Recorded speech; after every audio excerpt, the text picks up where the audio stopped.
İlahi gəlibdi ibadet ayı, gəlib aşıqanə ziyafet ayı, gəlib mah-ı rəhmət, varım dildə hacət, bağışla məni, sıxıb qəlbi mühnət, yoxum dərdə taqət, bağışla məni, Xudaya, Xudaya, Xudaya, Xudaya, bağışla məni, Allah, Xudaya, Xudaya, Xudaya, Xudaya, bağışla məni.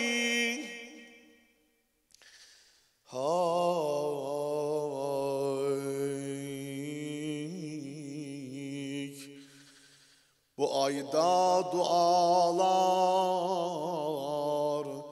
icabət olar, hami qəbul ehsan-u rəhmət olar. Bu ay müminanə inayət olar. Fürsətdir, bu ildə Allah bizə ömür verdi, mübarək Ramazanı yaşayırıq.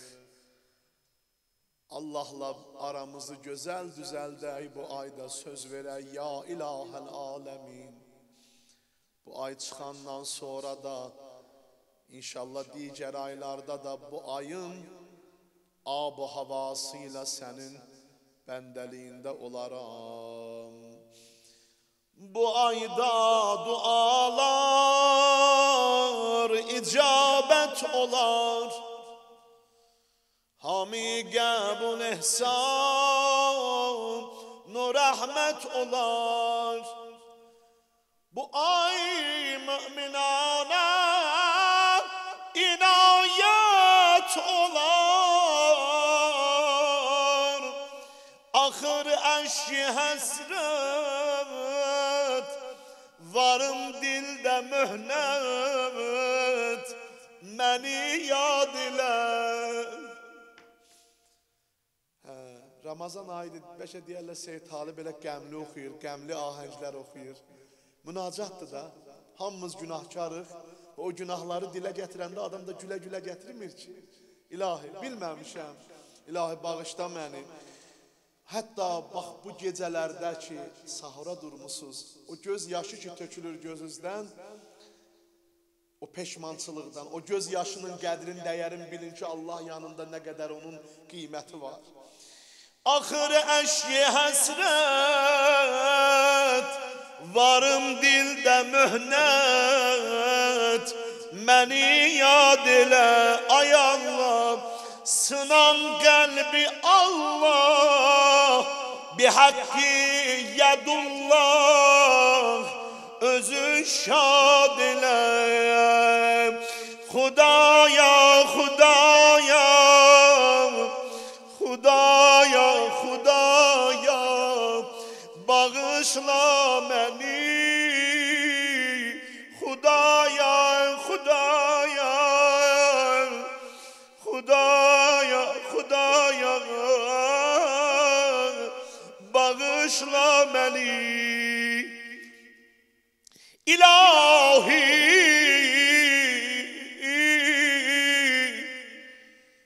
günahkarım, biçarəyəm, mən asib o biyarım, avarəyəm, sənin dərgəhində üzü qarəyəm. İlahi dolub qəmlə sinem, o olub didələrlə həqela məkan cəfa və sitəmlə bəla və ələmlə sinem oldu qan. Etiraf eləyək ki, ilahi, biz bu qədər günahın sahibiyik. Etiraf eləmək özü də Allahın bir lütfüdür. Adam var, cinayət də törədər. Amma deyər ki, neynəmişəm ki, mənim suçum nədir? Amma Şeyx Nizami Gəncəvi deyir, Sirlər Xəzinəsində o böyük Nizami, deyir, müqəssirəm deyənin nə qorxusu, nə dərdi, etirafı Adəmi Peyğəmbərə döndərdi. Həzrəti Adəm dedi, ilahi müqəssirəm. Etirafı Adəmi Peyğəmbərə döndərdi. İndi biz də etiraf eləyək ki, ilahi, bizim bu qədər səhvlərimiz var. Ona görə açaq əllərimizi sidq ürəklə Allahdan istəyək. Xudaya, Xudaya, Xudaya, Xudaya, bağışla bizi, ilahi, ilahi, ilahi, ilahi, bağışla bizi. Ata-analarımızı, ölenlerimizi, komşularımızı, cemi Müslümanları, ilahi